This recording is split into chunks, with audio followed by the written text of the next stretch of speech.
Welcome to another episode of the Business Speed Podcast. I'm Steve Bridenstine here with Nick Breton. Excited to bring you guys a nice recap because the last time we talked to Nick, him and his team were about to take a travel across the country, all in one car, to go get some continuing education and bond as a new group of coaches. Nick, what was the update on that experience? It was a bonding experience. So, quick recap on the schedule. We trained on a Friday. A couple of us started up at 6 a.m., trained all day long. We closed the facility down at 5:30, all hopped in the truck, drove 6 hours to Atlanta. We got to Atlanta. Everybody fell asleep, so I was driving on my own. We got there, ended up getting to the Airbnb at like 1 in the morning. We had 6 hours to sleep, and then we were back up at 7, out the door, headed to the facility. All in all, the day was phenomenal. So we were at the Georgia Strength and Conditioning Summit that is put on by Eric Lugas out of Westminster High School. He did a phenomenal job. This was his third year doing it. He already has his speaker lineup set up for his fourth year next year, and he just did an incredible job. The speakers were very, very good. This was probably the fourth or fifth time that I listened to Ron McKeefrey. He was good. Chip and Trip Smith were there. They did a very nice job on agility training. There were a couple of new individuals who I've not heard before who did a nice job. And Mel Hearn out of Georgia State was there and speaking also, and the name is passing me right now, but the LSU baseball strength coach who was there for the national championship year, he is now with Georgia. And so he was there. He was talking about body adaptations based on the sport and how you adjust your training based on those adaptations. And so I thought that it was very, very good. So even all the sponsors that were there did an amazing job. We got to spend a lot of time with them. And so it was really, really good. And actually for my staff, it was all of their first conferences. And so, to just be there with them, and, you felt it before, Steve, when you go to a conference for the first time and you've never really interacted with other coaches, you've never really interacted with those sponsors. And so that was a really fun thing because I'm somebody, we talked about this last time on the podcast. I've presented before. I hate when you step down and nobody talks to you. A presentation would finish and I would get the whole group and we would walk up and shake their hand and ask them a couple of questions at lunch. We walked around to every vendor and we talked to every vendor about things. And so, just tried to create a good experience for their first one. And then, I really did enjoy driving because then the conference was over and we drove back. And it really gave us 6 hours to just talk. And we talked about what we saw and how it's applicable and what's maybe not applicable to our situation. And we really just got to debrief. And so I think it was a really awesome experience. I really enjoyed it. I think they really enjoyed it. And so it was good. I'm already planning our next one for April. I love that, man. It is so cool when you're able to break down what you guys just consumed immediately. Yeah. The hardest thing, and I know you've felt this, is when you separately go to different conferences or you go to conferences and you see different speakers at different times. And then the idea of like, oh, well, we're going to recap it on Monday when we get back. And you've already lost some of those things. You've already lost a few of those tidbits. And because you saw different things, everybody interpreted them different ways. And you're not able to really have an awesome conversation about, could we apply this? Is this something worth leaning into? Here's something we definitely are not going to lean into. It's such a valuable 6 hours you guys were able to have. Yeah, it was phenomenal. So really enjoyed it. Really, really good experience. Hey, I love that. So jumping into what we were talking about last time on our episode, and I got Nick fired up, and I was talking about the idea of just mobility and just the idea, is it overrated? Are we doing too much? Are we not doing enough of it? But it's always just out there, and I've shared from the past as far as what our warm-up looked like at one point when we had gone down a rabbit hole to say we're going to do crocodile breathing and then we're going to do all of this activation. And all of a sudden it was 40 minutes. And then I went and visited with Tony Holler and saw them warm up for about 5 seconds and then run really, really fast. And what became our in-between as far as our version. And there was a very small amount of emphasis on mobility by the time that we were kind of done with our program. And not to say that it's not important, but just it wasn't what fit in our time frame. But for you, Nick, as you've kind of been in this space of navigating the restrictions that we see in our athletes or the limited ability to perform because of mobility restrictions, where are you kind of sitting, without saying it depends, as always? So we have to have some strong opinion here, but kind of give us kind of your take on this. Yeah. Well, so looking at the athletes that we're working with, it's something that we have to address, but figuring out where are we going to have the biggest bang for the buck and where can we actually have an impact. I think so often we think that we're helping and we think that we're making improvements, but at the end of the day, if you are seeing an athlete 2 hours a week and you're stretching for 10 minutes of those 2 hours, is 20 minutes of stretching really going to have any impact on what you're doing? At the same time, we also have athletes that are coming in, and sometimes when we have a lot of these multidisciplinary athletes, they really don't have the requisite movement patterns for some of the things that they're asking their body to do. So, for example, we may have a baseball player come in or a kid who wants to be a baseball player who has no thoracic extension or has very, very limited upward rotation. And so, I think the first step is, one, you need to understand the physical demands from the body for the sport. Then you need to understand where that athlete is at. Now, how much of a role can we have in this? Steve, you and I were just talking. We've got a local stretch lab who wants to come into our facility and start offering services. And, one of the big conversations I'm having with them is how long are your protocols? Quickly do you see results? How are you measuring these? What instruments are you using? And do I get to dictate how and when you stretch these athletes? Because there are certain things I'm looking for. You and I talked about it last season. We had a local facility who was doing range of motion metrics on athletes and basically comparing them to general population and trying to get baseball players to 90 degrees of internal rotation. And so I don't need a situation like that. So I think it's understanding what will the sport require from our athletes and how can we help them get there. And so there are times where I will have young athletes, 10, 11, 12, maybe 13 years old, come in. And when they have 30 or 35 degrees of hip flexion, we know that we have some issues and we've got some things that we need to work on, or hip flexion in a prone position. So, understanding like, okay, here's the range that we need to be within. And so if we're not there, we need to start addressing it in some way. And so I still believe that there are some things that we can be doing, but I would say early in my career, I thought that if we gave an athlete one or two exercises, within a couple of weeks, it was going to be the magic pill. And realizing that like we're working against genetics. We're not just working against bad habits. We're not just working against sitting in a chair for 8 hours a day. There are other aspects that are at play here, not to mention also nutrition and fluid intake and things like that. So I still think that we have a role in this. It's not as great as the role that we believe that it is. But another thing that, I think we'll address here in a minute is also comparing where they're at day to day and being able to have such an understanding of your athlete's movement qualities that when something is different, you're able to make that call real time. I completely agree. I went down that whole rabbit hole of the mobility WOD when that came out, and banded distractions and voodoo bands and all of that. And as I started kind of coming out on the other side of it, I think there's a fundamental piece to your view on mobility and flexibility is to say, what are you feeling is causing the restriction? As a coach, what's your view on that? What's your take? The lens that I moved into was that it has a lot more to do with your brain and nervous system versus an actual tissue issue. And that being said, what I mean is when your body feels like you are weak in a certain position, it oftentimes will respond by not allowing you to get into that position. There's a reason why. Now, if you're coming back for an injury, sometimes you have to kind of get your brain to understand that you're not injured anymore in that space.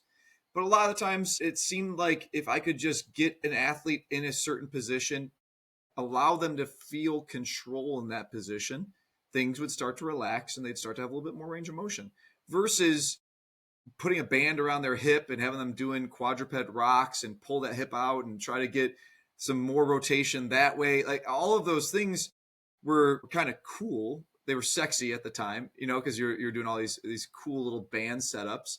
But in reality, it was if we can just do an isometric hold in this position, if we can do a kind of hold where we're just letting ourselves naturally fall deeper into a position, that seemed to be more beneficial.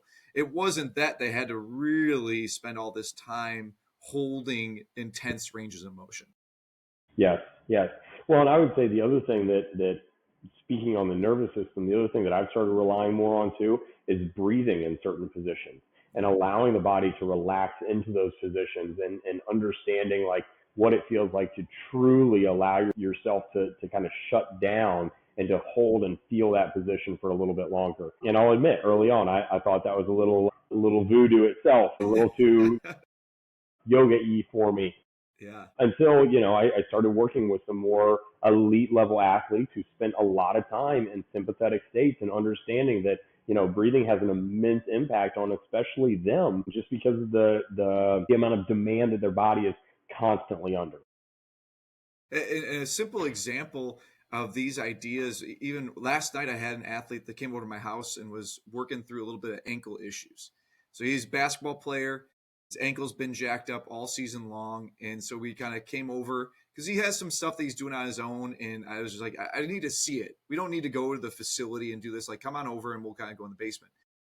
And he started doing some kind of toe elevated slant board rocks. He's like, I do these all the time. I'm like, all right, great. And I go, okay, well, after you do these rocks, we're going to go over and we're going to do this little calf raise variation. I just want to see how it feels. Well, he was doing kind of a drop into a 2-footed calf raise. Just let the heel drop come right up on the toes. It was beyond slow. One, like he had no rebound out of it. And then he's like, I don't really feel it in my calf at all. I just feel it in my Achilles. I said, okay, well, does your Achilles feel like it's tight? And he's like, well, yeah. So I'm like, all right, well, your calf has two different heads to it. Like you have your gastroc, your soleus. So we did kind of like a soleus bias stretch just to kind of just improve it, let him breathe a couple times, sink the heel down, get a little bit more of a stretch. And then we went back into the calf raises again. And immediately he started, oh, I can feel the calf again. I said, well, that's actually what I would prefer for you is to say, like, don't just arbitrarily roll out your calf and Achilles and then do these stretches all the time. Like it's more of I'm not able to get in the position I need to. So I'm going to do a little bit of a stimulus, an intervention, and then I'm going to get right back into the position and do the drill that I want to do, versus it being at the end of the workout or the beginning of the workout for 20 minutes. It's like we're trying to actually increase the range of motion a little bit, get the right muscle doing what we want it to do, and then strengthen in that position immediately. It's not that we're just going to stretch at the end or stretch on an off day. Like that doesn't have the carryover we want. It's like any intervention that we do. Like it's gotta be kind of immediate and it's gotta get us right into it. The same if you have like limited hip range of motion, right? If you do a little bit of contract, relax and allows you to get your hip into a better flexion position, I'm not going to just wipe my hands and say, all right, good for today, let's leave. Like, well, I want you to try to now use that pattern a little bit. But, like if I'm seeing that in the position, and we get to it, but then as they're going into it, they're not able to handle it. They don't have strength in that position. Well, now that's actually dangerous. If I just get you into a range of motion that you can't control, that's not a win because now I've set you up for a potential injury. And I think that was kind of what we were talking about. Like, how do you make that call, Nick, when you're seeing athletes that have limited range of motion, you're improving range of motion, and do you continue on with the training then? Do you need to call it and move in a different direction? How are you kind of making that call? Yeah, well, I think it comes down to, is it impacting what I'm asking them to do on the day?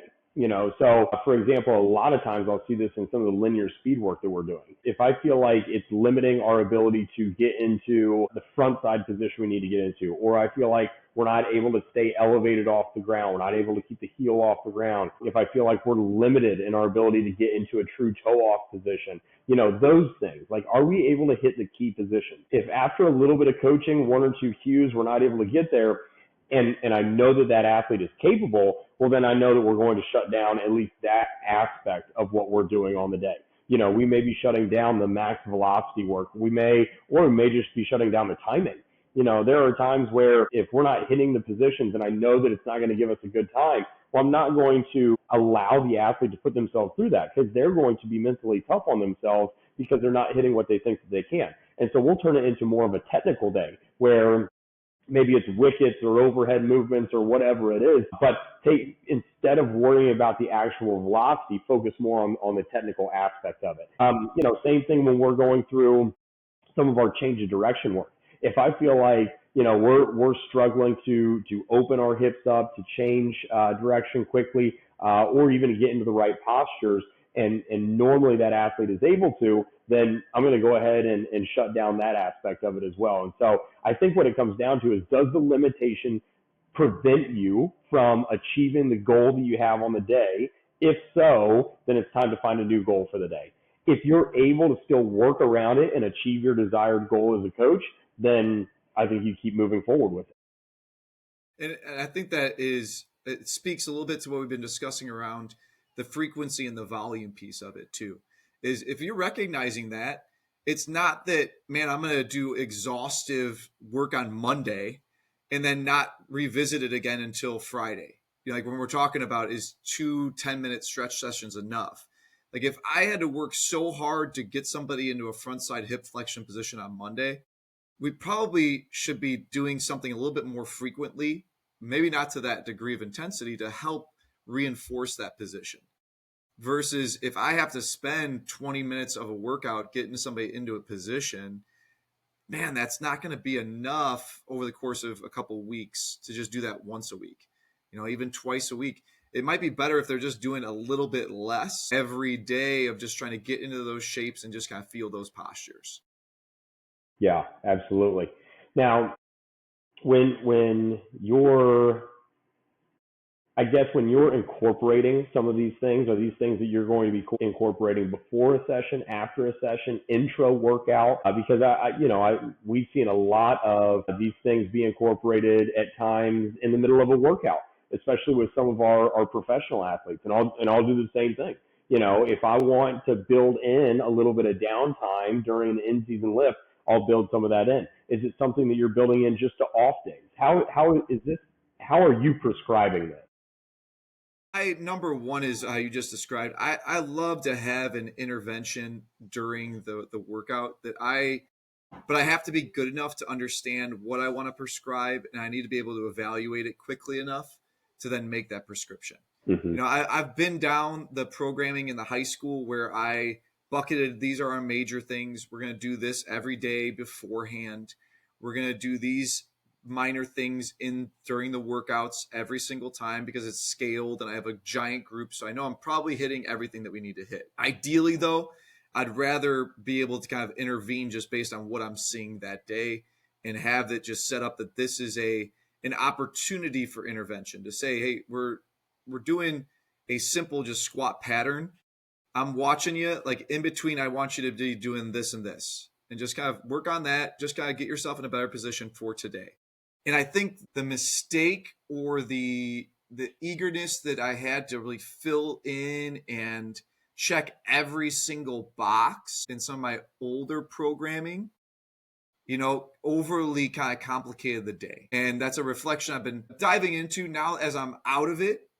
I have a unique perspective now as I'm not coaching all day, every day. I'm not writing programs all day, every day. And I'm able to kind of sit back and just kind of view some of the things I'm seeing, go over a little bit more intensely about like what really is valuable.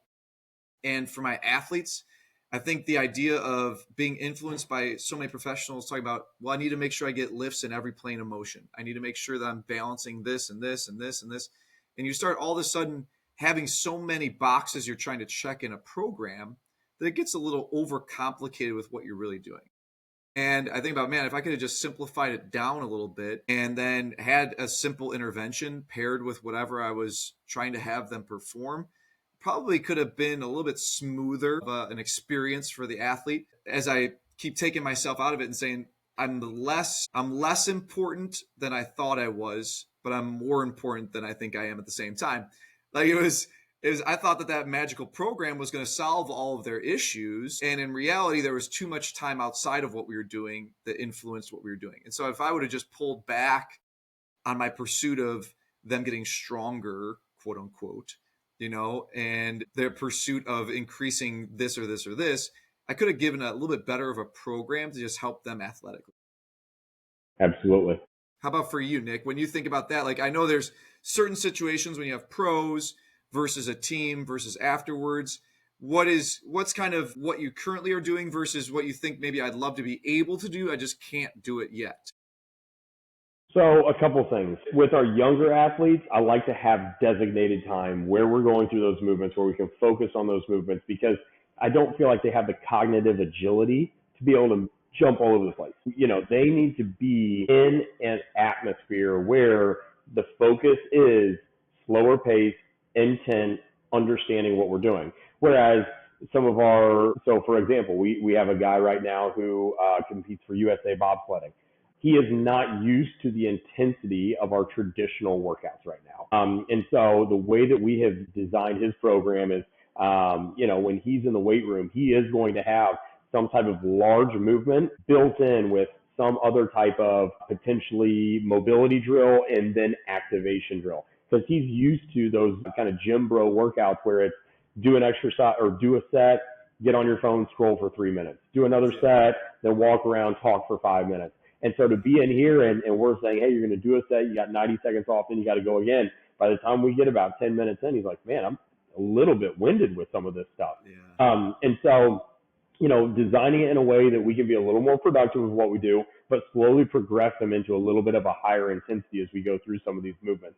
And our in-season pro guys or high-level athletes are that way. We have some college guys. Their same baseball strength programs are built out the same way. We're going to have some strength work that we're going to do, and we're going to build in some additional movements so that they are still staying busy, but they're not necessarily always getting after it. The intensity is not always high because we don't need that. They're competing. They're in season. And so we end up incorporating baseball players. They're also baseball players. And so, just being able to work around those aspects of it. So, yeah.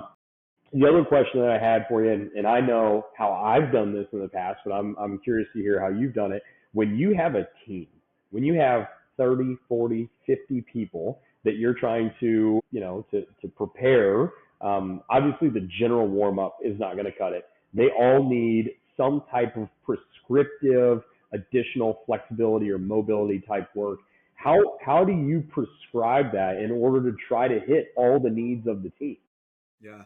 It's such a challenge, especially when you have a variety of sports, because I think different sports are going to have different challenges. Like when you have track and field, that's relatively easy, I would say, quote unquote. Like that's a pretty easy one. Like we're all hitting pretty much the same shapes. We're all doing the same exact things. We all have relatively same kind of hips, knees, ankles. Like all of our measurements are all going to be about the same. Right. Like basketball is going to be a little different between guards and bigs. Baseball is going to be very challenging when you have a variety of kind of positions and just their demands.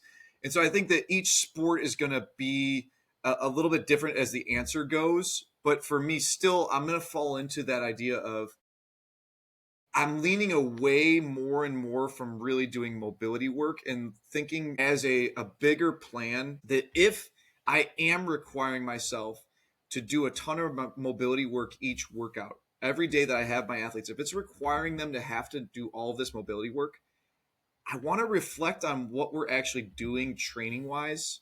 And I'm going to question that a little bit. And I'm going to say that if you're really having to do mobility work every day, your training plan is off. Like you're either causing soreness, you're causing stiffness, you're overworking, your volume is too high. Because even as I think this allows me to have this point of view, honestly, is as I've gone out of this and I've just been kind of viewing some of the athletes that I engage with and being able to actually train myself every single day in a different way than I ever was able to. Right now, I am performing 0 stretching and 0 mobility in my workouts. I'm training 7 days a week. But what I'm doing in my training sessions is to try and see, can I feel great going into tomorrow's while still steadily seeing the progress?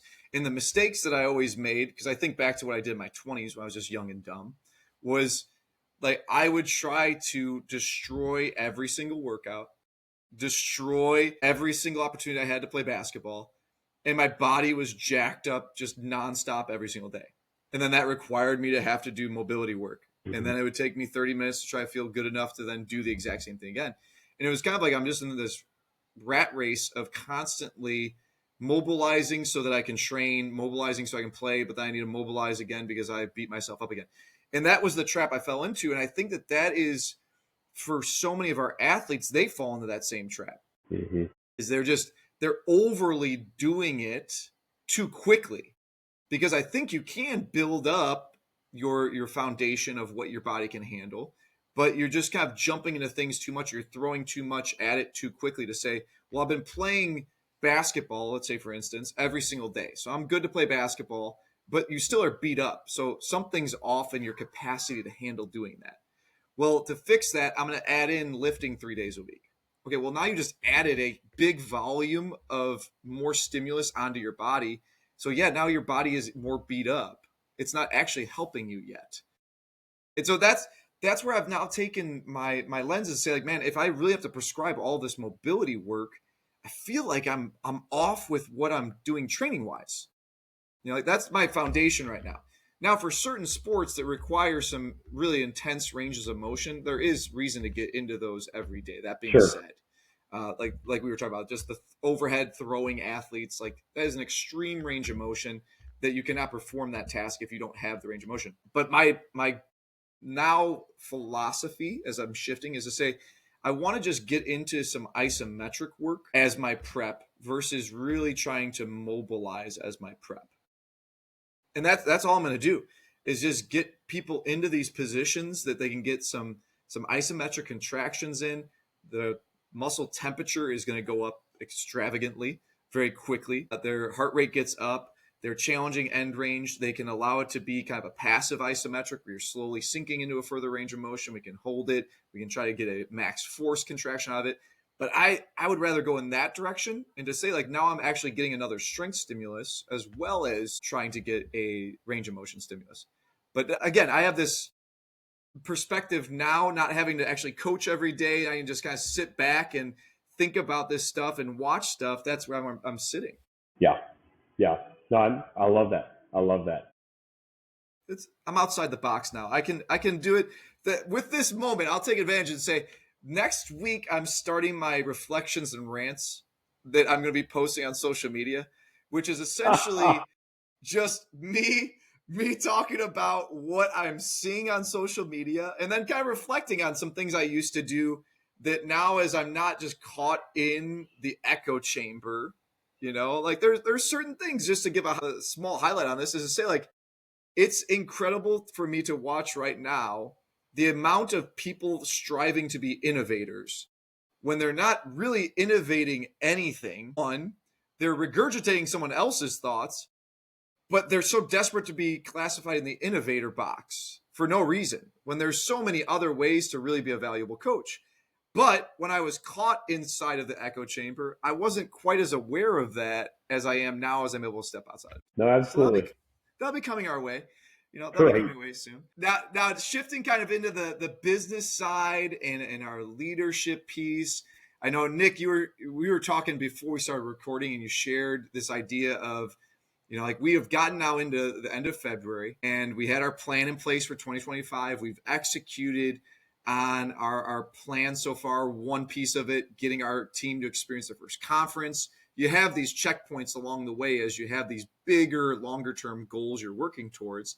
But especially as the owner, there are moments where you got to pause and you got to kind of just evaluate what's going on right now. What was that moment for you last week? So, I think that we talked about this a little bit last time. With the new year, you're always reevaluating.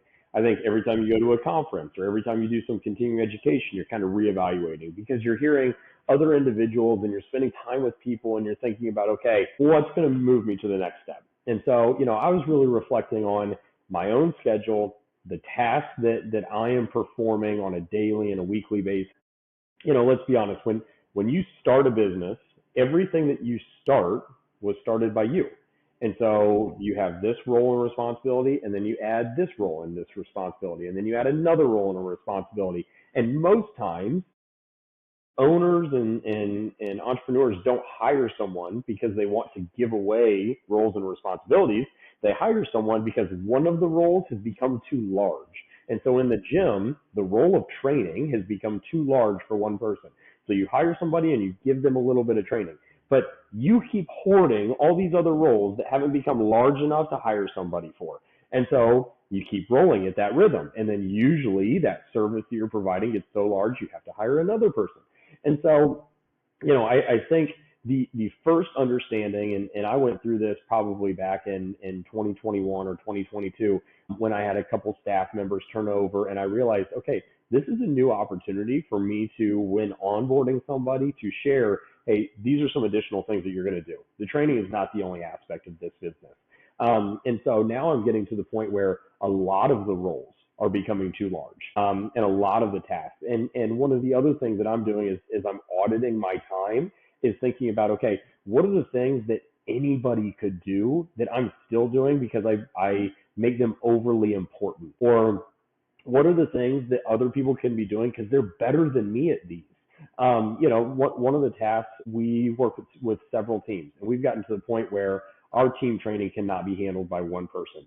The scheduling and the meetings and being able to communicate with the coaches, all of this is becoming a little too much. And so we've had somebody else, another coach who started to step up and take a role. And as we were doing the end of season meetings with some of these coaches, they put together an incredible rubric and talking points, and put all this material together for us to be able to facilitate these conversations with coaches, which I never did in the past. We just went out, we grabbed lunch, I talked about what went well, what didn't go well, and we moved on to the next thing. And so, again, this is just an illustration of when you begin to hand some of these things off, they become bigger and better than what you were able to do yourself. And so as I've been auditing my own time, I've been thinking about some of these roles and responsibilities that I really should be handing off so that I can focus on some of the higher level things that really only I can start to put my bandwidth toward. Yeah, that's spot on, right? That is the main thing, is where can I really be making the biggest impact and what's stopping me from able to do that? And that it's a question that is really simple in nature, but if you can actually pause and reflect on it, can make a big impact in what you are going to have on your calendar in the next 60 days. And the question is, what has my attention right now that what I'm really working towards says I shouldn't be focusing my attention on? What has my attention now that it shouldn't be? And for a business owner, oftentimes it's going to be those tasks that are just bogging you down as you're trying to focus on the areas that you can really be involved with to grow the business.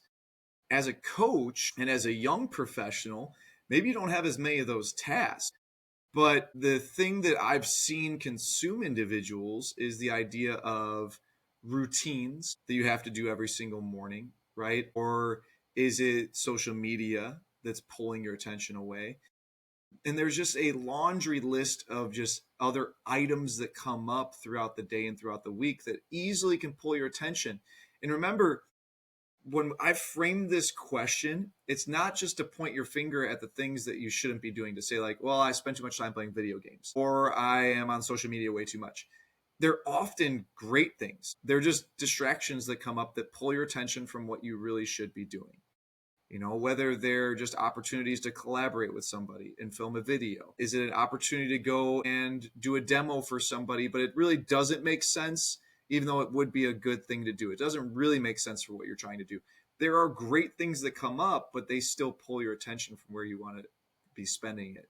And so that opportunity just to pause for your business and say, what is the business paying attention to right now? And then individually, as a professional, as a young coach, and this trickles down to your athletes as well. I would encourage, if you're listening as a coach right now, and you have athletes that have goals, they have aspirations for the season that's at hand, and just have them pause too, because there can be some good reflection for that. Nick, if you were talking with your athletes, would you have a guess as to what kind of pulls their attention away from what they really, really should be doing? Yeah, it's the same thing that pulls my attention away. When I look at my to-do list, I look at the things that are comfortable to-dos. I look at the things that I know how to do. No matter how much time it takes me to do them, I can get into a rhythm and just do it. I always shy away from the things that I'm uncertain on how to do it. I'm uncertain on what the outcome is going to be. And if I'm going to be working with someone or doing something that I have less experience with. And so if I'm working with an individual or another company that I have less experience with, I can't, because I think a lot of people like to play out those scenarios and those conversations in their mind before they hop on a phone call or before they start a project. And when they're not able to play that out early on, they're more hesitant to get started with it. And so a lot of times what I'm thinking about is, okay, what's the thing that I could be doing right now, no matter the outcome, no matter how long it's going to take, no matter the outcome, what's the thing that's the next thing that's going to push us forward? And so that's what I'm trying to figure out. And so like we have a lot of athletes that are trying to get recruited right now.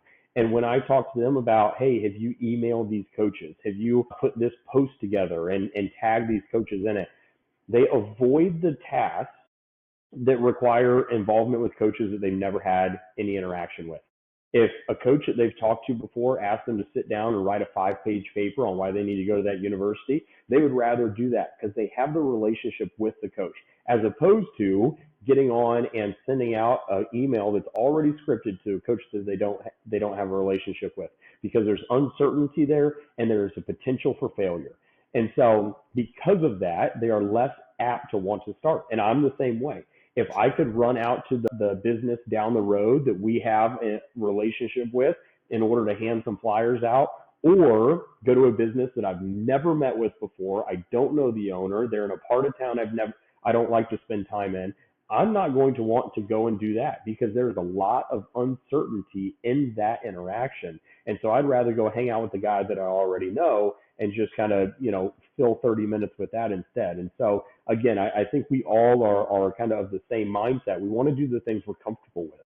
Yeah, I think that's such a great insight to sit, and that's what fills our time.